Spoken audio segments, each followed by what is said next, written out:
ناظرین اس وقت میرے ساتھ پیر نور الحق قادری صاحب موجود ہیں. یہاں پر کارکنوں کی ایک بڑی تعداد ان کے ساتھ موجود ہے. بات کرتے ہیں. السلام علیکم. وعلیکم السلام ورحمۃ اللہ. پیر صاحب بتائیے گا کیا سچویشن دیکھ رہے ہیں؟ باہر دفعہ 144 کا بھی نفاذ ہے. کیا لگتا ہے کہ کیا نظر آ رہا ہے؟ کامیاب ہوگی؟ خان صاحب قیادت کریں گے؟ باہر جا سکیں گے یا یہاں پر ہی روک لیے جائیں گے؟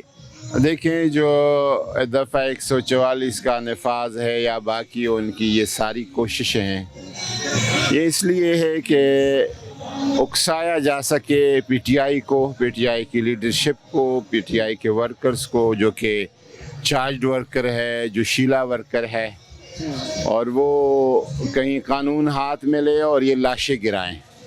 ان کا پسندیدہ مشغلہ جو شریف آپ نے آپ کو کہتے ہیں، ان کی شرافت جب اقتدار کا ہوس آ جاتی، شرافت ان کی ختم ہو جاتی ہے. صفاقانہ ان کے رویے ماڈل ٹاؤن سے لے کر کئی ہزاروں اس کی مثالیں ہیں. تو ان کی خواہش یہ ہے کہ الیکشن سے فرار کے لیے لاشوں پہ یہ راستہ ہموار کیا جا سکے، جو کہ خان صاحب نہیں ہونے دے رہا. خان صاحب کی یہ جو بار بار ٹائم دینا، 25 مئی سے لے کر یہ کوشش کر رہے تھے کہ مارشل لا لگ جائے، ایمرجنسی نافذ ہو جائے، یہ سیاسی شہید ہو جائے، الیکشن رک جائے. انشاءاللہ الیکشن بھی ہوگا، ٹائم پہ ہوگا، اور جب بھی ہوگا، مہینہ بعد ہوگا یا 2 مہینے یا 6 مہینے. ان کو یہ ہے کہ شاید 5-6 مہینے بعد ماحول بہتر ہو جائے گا. جب بھی ہوگا انشاءاللہ تعالی قومی اسمبلی میں اور صوبائی اسمبلیوں میں بھاری اکثریت پاکستان تحریک انصاف کی ہوگی. 30 تاریخ دے دی گئی ہے چوتھے مہینے کی، یعنی نیکسٹ منتھ کی 30 تاریخ ہے. الیکشن ہوگا یا نہیں؟ آپ کو کیا نظر آ رہا ہے جو بھی معاملات دیکھ رہے ہیں اس میں؟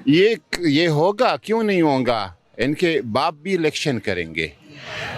کنسٹیٹیوشن اگر ہے، آئین ہے اس ملک میں، اگر یہ ملک ایک آئین اور قانون کے ذریعے سے چلتا ہے، اگر سپریم کورٹ اور ہائی کورٹ اپنی ذمہ داری پوری کرے گی، الیکشن ہوں گے، ضرور ہوں گے.